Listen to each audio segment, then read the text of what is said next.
안녕하세요. 2020학년도 1학기 융합천장 랩 뮤지컬 버스 우리 이렇게 만났습니다. 저는 예술경영 18학번 박수환이라고 하고 기획팀을 맡고 있습니다. 오늘 첫 번째 촬영 게스트로 모신 분들 누굴까요? 한번 자기소개를 들어보도록 하겠습니다. 저는 연극전공 18학번 뮤지컬 버스 연출을 맡은 김선미입니다. 반갑습니다. 네, 안녕하세요. 저는 연극전공 19학번 이번에 뮤지컬 버스에서 연출을 맡은 박민정입니다. 반갑습니다. 되게 잘한다. 근데 진짜 자랑스럽게 저 진짜 잘하시는데요. 긴장해야겠는데? 긴장해야겠는데? 우선 진짜 이 촬영에 임해주신 걸 정말 감사하게 생각을 합니다. 아침에 도와주시는 거잖아요. 정말 감사하게 생각을 하고 있습니다. 같이 하는 건데요. 저희 한 팀이에요. 그래도 내 욕심이 아닌가? 최대한 연습 스케줄에 지장이 없게 그리고 그 휴식 시간에 지장이 없게 해야겠다라고 생각을 했는데 벌써 처음 촬영인데도 불구하고 생긴 것 같아요. 그 지장이, 휴식 시간이. 에이, 전혀요. 에이, 그런 건 전혀 없죠. 그럼. 만약에 새벽 연습을 했는데 아침에 왔다 이러면 조금 힘들 수 있는데 근데 연습 같은 경우에도 보면은 원래 한 6주? 한 달 정도 남으면 새벽 연습도 하고 주말 연습도 하고 그러잖아요. 코로나 때문에 연습을 10시 이후로는 못하는 걸로 알고 있는데 그거에 대해서 좀 어려움은 없나요? 근데 그게 사실 제일 아쉬운 것 같아요. 원래는 연습 시간이 좀 길면은 작품에 대해서 같이 분석도 하고 얘기도 하고 배우들도 여러 가지를 좀 실험해보고 그중에서 좀 괜찮은 걸 추려낼 수가 있는데 그런 과정이 아예 축소가 되다 보니까 이게 좀 되게 아쉬운 것 같아요. 소통이 좀 계속 일어나고는 있는데 할 여유가 없다는 거. 이게 진짜 아쉬운 점인 것 같아요. 연습이 진행되는 데에는 좀 차질은 그렇게 크게 없나요? 있죠. 아무래도 전체 공연을 저희가 준비를 다 못한다는 점? 우선은 최소 축소 버전을 하고 여유가 있으면 하나하나 추가하자 이런 상황이어서 방학 때는 다 같이 연습했던 넘버 이런 것들이 빠지는 경우도 좀 생기고 그러니까 좀 아쉬운 점이 생기는 것 같아요, 확실히. 그래서 더 아쉬울 것 같아요. 번아웃 증후군이라고 생기잖아요. 내가 이렇게 열심히 했는데 그런 게 돌아오지 않는 것 같다? 그런 게 있을 것 같은데 좀 그런 거를 지금 극복을 하셨나요? 나름대로 나는 찾은 것 같아요. 사실은 저희가 2월 달에 만났는데 공백 기간이 너무 길어지다 보니까 네. 대본이랑 악보를 잠시 멀리하는 시기도 있었고 이랬었어요. 그래도 공연을 아예 못할 수도 있었던 상황 속에서 공연을 한다는 것 자체에 의의를 두자. 우리로 모였으니까 우리로 같이 끝낼 수 있다는 거에 좀 감사하자.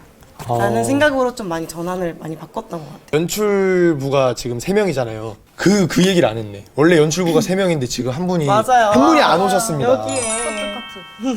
여기에 그 기발한 자살 여행이라는 작품을 원래 알고 계셨나요? 소설로는 알고 있었는데 소설로 먼저 읽으신 케이스? 읽지는 않고 그 기발한 자살 여행이라는 소설을 알고 소설이 있는 있었는데 거를. 공연이 있다는 거는 사실 몰랐었어요. 근데 그 공연 형태가 또 우리나라의 이야기로 맞아요. 바꿔서 임도환 교수님께서 공연을 하셨던 거라서 와닿았던 것 같아요. 저는 1, 6년도 때 선배들이 공연한 걸 알고 있었고 그래서 1학년 때 뮤트에서 이 작품을 했었어요. 맞아요. 그래서 제가 그때 조명팀으로 도와주러 갔었어가지고 미리 1학년 때 알았던 것 같아요. 그러면 두 분 다 알고 있는 상황에서 이제 들어오신 거네요. 이제 이 기발한 자살 여행을 하는 제작반에 들어온 이유가 있다면 혹시 뭐가 있나요? 있죠? 어. 있어요. 기발한 자살여행이 생각보다 생소하게 들릴 수 있잖아요. 자살여행? 이게 뭘까라는 생각할 수가 있는데 생각보다 작품을 보게 되면은 알게 모르게 자기도 이 자살단의 심리에 같이 동화되면서 맞아. 마지막 피날레 부를 때 주는 감동은 매력적으로 와닿았던 것 같아요. 사람 사는 이야기? 먼 듯하지만 가깝고 가까운 듯 멀지만 정말 우리랑 좀 많이 빗대어 있는 그런 작품이어서 골랐던 것 같아요. 저는 처음에 제목을 들었을 때 기발하다, 자살, 여행 이 세 가지 단어가 사실은 되게 상반되는 단어들. 그쵸. 근데 그런 것들의 조합이 너무 신선한 거예요. 나 무슨 얘기일까 이런 궁금증이 굉장히 유발됐어서 연출 면접을 보기 전에 책을 읽었는데 너무 재밌고 이건 어떻게 보면 주제랑도 연결될 수 있는 건데 세상을 살아가는 사람들의 외로움이 담겨있는 작품이라는 생각이 들어서 인간적인 이야기를 한번 뮤지컬로, 노래로, 안무로, 연기로 승화시켜보면 너무 좋을 것 같다는 생각이 들어서 참여하게 되었습니다. 준비해온 거 아니야? 근데 진짜 너무 잘하는데? 잘하시는데? 내가 너무 안이랬나 봐. 그러면은 이제 이번에는 조금 우리가 직면한 현실에 대한 이야기인데 코로나19가 올해 1월 달부터 기승을 부리기 시작하면서 2월 달, 3월 달이 되면서 본격적으로 확진자가 늘어나기 시작을 했잖아요. 연습 일정도 바뀌고 이러면서 이제 어려웠던 점이 있었을 텐데 이런 상황에 대한 좀 솔직한 심정을 듣고 싶어요. 진짜 인정. 코로나가 아무래도 지금 완전 팬데믹 현상까지 나타난 상황 속에서 지금도 사람들이 얘기하기를 이 연극세계는 이제 코로나 이전과 이후로 나뉠 것이다 이런 얘기도 하니까 미래에 할 연극이 정말 앞당겨졌다고 생각을 해요. 물론 아쉬운 점도 있지만 우리가 좀 찾아갈 게 많지 않을까 앞으로도 생각이 좀 많이 드는 것 같아요.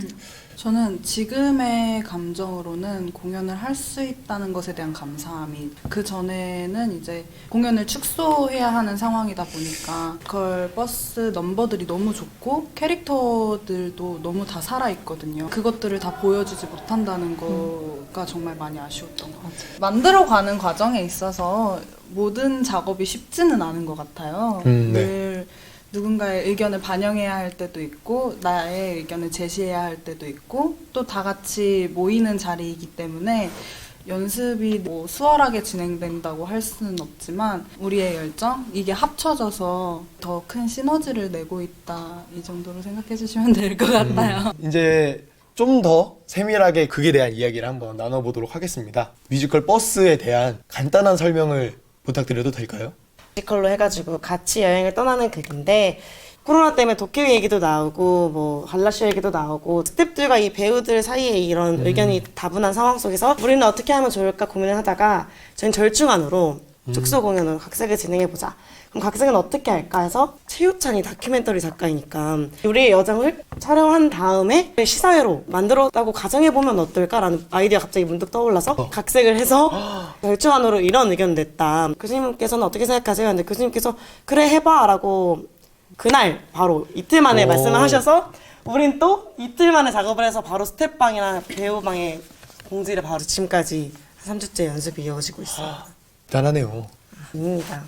겸손한 척. 혼자서는 절대 할 수 없어요. 혼자서 못했어요. 이 다큐멘터리 시사회를 딱 정한 특별한 이유가 혹시 있나요? 저희가 다큐멘터리를 구상하면서 어떤 생각을 했냐면 관객들한테 조금 더 다가가자. 저희가 가장 중요하게 생각했던 게 관객과 배우와 이 무대 사이에 진짜 직접적인 소통이 일어나는 거를 저희가 구상을 하고 있었는데 가깝게 다가갈 수 있는 방법으로 라이브 캠 활용해가지고 지금 우리한테 바로 앞에 있는 것처럼 보일 수 있는 방식을 좀 써가지고 이렇게라도 좀 소통을 하면 어떨까, 인물을 좀 보여주면 어떨까 이런 생각을 많이 해서 다큐멘터리를 강화시켰던 것 같아요. 그리고 메시지를 좀 강화시키기 위해서 인터뷰 같은 걸 좀 넣고 해가지고 변화는 충분히 인터뷰로도 좀 보여지니까. 아, 그쵸. 영상을 활용을 하다 보니까 그게에서 좀 생략이 되었던 부분에 대한 대체제인 거네요. 어떻게 보면 그 영상이. 맞습니다. 다른 형식들이 많이 추가가 되고 그리고 생략되는 부분이 많이 있잖아요. 기발한 자살 여행을 본래 알고 있는 관객들도 있을 테고 그리고 모르는 관객들도 있을 텐데 모든 관객들에게 우리 공연에 대한 관람하는 데에 이런 팁을 알고 계시면은 좀 더 좋을 것 같아요 라고 하는 꿀팁이 있나요? 꿀팁? 약간 라이브 캠이 꿀팁이긴 했었는데 나머지 꿀팁은 뭐가 있을까? 우리 라이브 캠도 있는데 코러스극 형태를 저희가 메인으로 가져가는 건 아니지만 자살단 등장 이전의 멤버들이나 앙상블 분들이나 이런 분들이 계속 코러스로 중간중간 나와서 네네. 같이 마네킹, 공장 안에 마네킹처럼 맞아요. 하기도 하고 같이 뭐 술잔을 기울이기도 하고 뭐 이런 요소들이 중간중간에 배치가 될 예정이고 다른 배우들도 같이 볼 수 있다는 점. 원래 자살단의 이야기지만 그럼에도 불구하고 다른 배우들이 같이 와가지고 점점 극을 강화시킨다는 그런 부분? 그거 뭔지 궁금하죠? To be continue. 그게 코러스 그게 형식을 착안을 하신 거군요. 조그맣게라도 가져와서 네, 이것도 나름 대체안이었어요. 왜냐면 앙상블들이 우리 작품에도 그래도 계속 나오는데 그죠. 단체 넘버들이 많이 빠지다 보니까 우리 좋은 배우들을 어떻게 좀 더 같이 할 수 있을까라는 생각에 이렇게 해보는 거 어때? 이렇게 녹음을 할 거를 배우들한테 줘보는 건 어때? 이런 식으로 해가서 점점 더 추가해서 점점 이렇게 강화시켰던 것 같아요. 이 사람들이 자살을 하려는 그 이유도 분명 초점이 가야 되지만 원래 이 캐릭터들의 성격을 좀 알아주시면 너무 좋을 것 같아요. 그 캐릭터들이 굉장히 색깔이 있고 굉장히 매력 있는 사람들이거든요. 그래서 어떻게 보면은 저 사람이 왜 죽으려고 하지? 이렇게 매력 있는 사람인데 저는 소설을 읽으면서도 버스 공연 영상을 보면서도 그런 생각이 되게 많이 들었던 것 같아서 그러한 포인트들을 잘 찾으면서 공연을 관람하시면 좋을 것 같습니다. 진짜 아쉬운 점인데 우리 개인의 서사가 많이 빠져다 보니까 맞아요. 진짜 한 명 하면 너무 특색 있는 캐릭터인데 저희도 그래서 어떻게 하면 더 잘 보일까 계속 연구를 하고 있는 것 같아요. 마지막 질문입니다. 본인이 평생 갖고 있는 꿈이나 로망 그리고 제작에 대한 마지막 포부를 마지막으로 질문 드리면서 마무리하도록 하겠습니다. 언니 먼저. 언니 먼저. 마무리를 그러면 선배님이 꿈이나 포부, 제 로망 같은 걸 말하면 돼요. 저는 연습 시작부터 공연 끝까지 모두가 행복한 기억만 남는 공연을 만드는 게 제 꿈이에요. 그러니까 사실 연습을 하면서 너무 힘든 순간들도 있고 의견을 조율해야 되는 상황들도 있는데 배우든 스텝이든 연출이든 상관없이 처음부터 끝까지 우리 너무 재밌었고 너무 행복했다, 꿈을 꾸는 시간이었던 것 같다 라고 생각할 수 있는 공연을 만드는 게 제 꿈입니다. 저는 이번 제작반을 통해서 약간 좀 소통하는 거를 아무래도 많이 배우지 않나 생각을 들고 제 꿈은 우선은 공연을 우리가 그래도 즐거웠다로 끝낼 수 있게 이끄는 거, 마무리 짓는 게 우선 제 꿈이고 근데 진짜 아까 말씀드렸던 것처럼 우리로 모였으니까 우리로 잘 끝내자. 이게 진짜 공연에 대한 제일 큰 포부인 것 같아요. 이렇게 마지막 포부까지 들으면서 이제 인터뷰 마지막 질문까지 끝났는데 그리고 이렇게 인터뷰에 응해주셔서 다시 한번 감사드리고 우리 공연 7월 3, 4, 5에 할 예정이니까 관객이 들어오지 못하더라도 이렇게 영상화를 통해서 이렇게 보여드릴 예정이니까 기대 많이 해주시면 좋겠습니다. 이 인터뷰 영상 봐주셔서 감사하고 다음에 또 다른 인터뷰로 돌아오도록 하겠습니다. 감사합니다. 감사합니다. 진짜 감사합니다. 고생하셨습니다.